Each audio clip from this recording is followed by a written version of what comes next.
Welcome to पाइंडर study.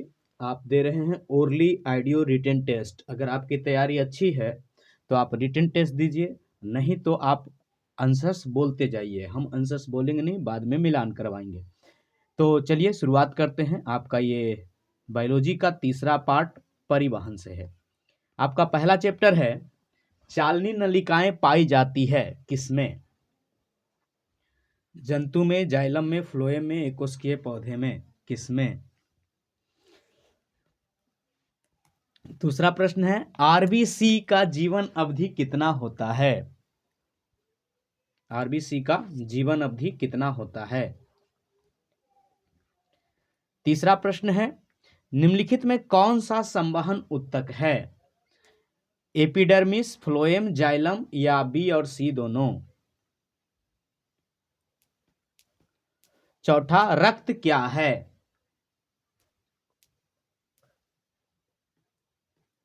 पांचवा मानव हृदय घिरा होता है किस कोशिका से या किस ऊतक से?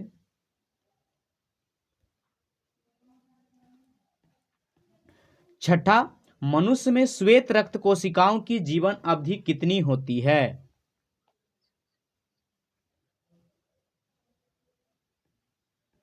सातवां किस जीव में हीमोग्लोबिन नहीं होता है?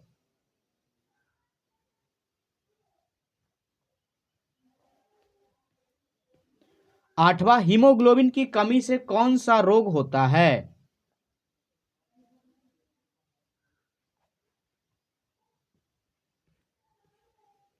नौवां ऑक्सीजन का वाहक कौन होता है?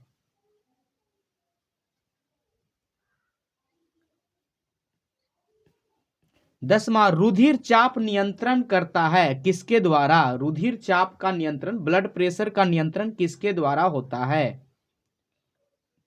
ये सारे प्रश्न पूछे गए प्रश्न हैं। 11 खुला परिसंचरण तंत्र किसमें पाया जाता है? आप या तो लिखते जा रहे होंगे या बोलते चल रहे होंगे। मानव हृदय में कितने कोष्ठ होते हैं?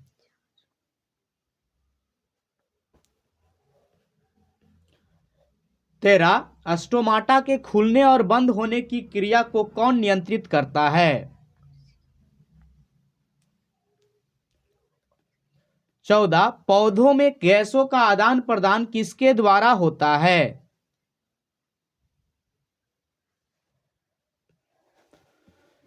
15 निम्न में सबसे तेज धड़कन किसका होता है? मतलब हेल, चूहा, हाथी, आदमी, किसका? 16 फ्लोएम ऊतकों द्वारा कार्बोहाइड्रेट का परिवहन होता है किस रूप में?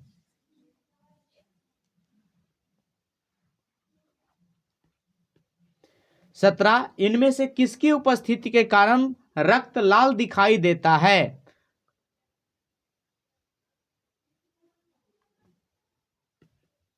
18 हमारा शरीर का पीएच परास के किस पीएच परास के बीच कार्य करता है?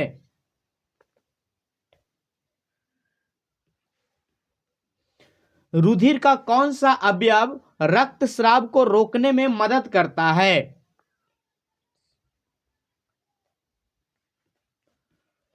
20 पादप में जाइलम उत्तरदायी है किस लिए? 21 पत्तियों में गैसों का आदान प्रदान कहाँ होता है? 22 हृदय से रक्त रुधिर को संपूर्ण शरीर में पंप किया जाता है किसके द्वारा?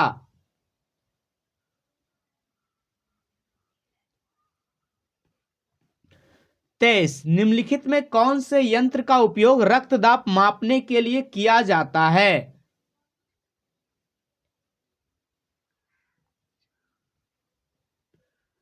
24 रक्त का कौन से अवयव घायल स्थान से रक्तस्राव के मार्ग में रक्त का थक्का बनाकर अवरुद्ध करता है?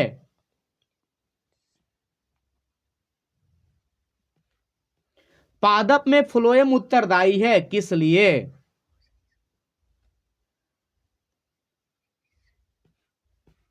रक्त का थक्का बनाने में सहायक होता है? कौन?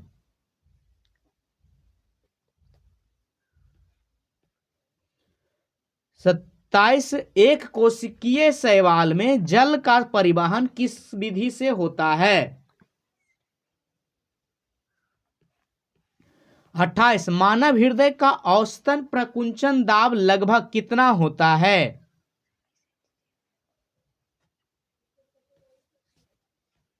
पौधे में बाष्पोत्सर्जन किस भाग में होता है? 30 गार्ड कोशिका में कौन सी भित्ति मोटी होती है? मानव हृदय में कितने कोष्ठ पाए जाते हैं?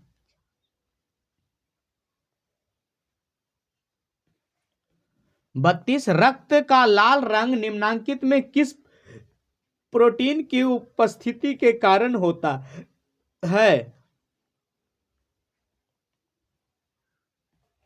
कोशिका झिल्ली किस प्रकार की झिल्ली है?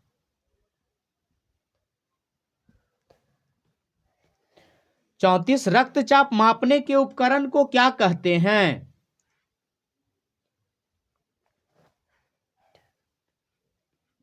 लसिका का रंग कैसा होता है?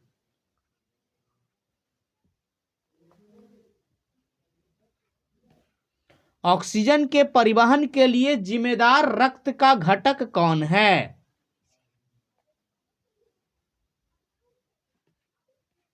तो इस प्रकार से आपके तीसरे अध्याय मतलब बायोलॉजी का तीसरा अध्याय समाप्त हुआ। आप अगर ओरली दे रहे होंगे तो आपको अंदाजा लग गया होगा कि आपको कितनी तैयारी है।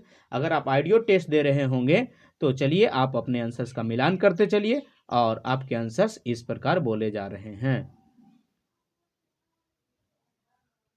आपके आंसर्स हैं पहला का फ्लोएम में, दूसरे का 120 दिन, तीसरे का फ्लोएम और जाइलम यानी बी और सी दोनों, चौथा का उत्तक, पांचवे का पेरिकार्डियम से, छठे का 12 से 20 दिन, सातवें का मक्खी, आठवें का एनीमिया, नौवें का आरबीसी, 10वें का एड्रिनल द्वारा, 11 का कॉकरोच में, 12 का चार, 13 का द्वार कोशिका, 14 का रंध्र, 15 का चूहा, 16 का सुक्रोज के रूप में, 17 का हीमोग्लोबिन, 18 का 7 से 7.8, 19 का प्लेटलेट्स, 20 का जल का वहन, 21 का रंध्र, 22 का निलय द्वारा, 23 का स्फाइग्मोमैनोमीटर, 24 का प्लेटलेट्स, 25 का भोजन संवहन, 26 का रक्त बिंबाणु, 27 का विसरण, 28 का 120 mmHg, 29 का पत्ता, 30 का भीतरी, 31 का मानव हृदय कोष्ठ मतलब 4, 31 का 4, 32 का हीमोग्लोबिन, 33 का अर्धपरागम्य, 34 का स्फेग्मोमैनोमीटर, 35 का हल्का पीला, 36 का आरबीसी।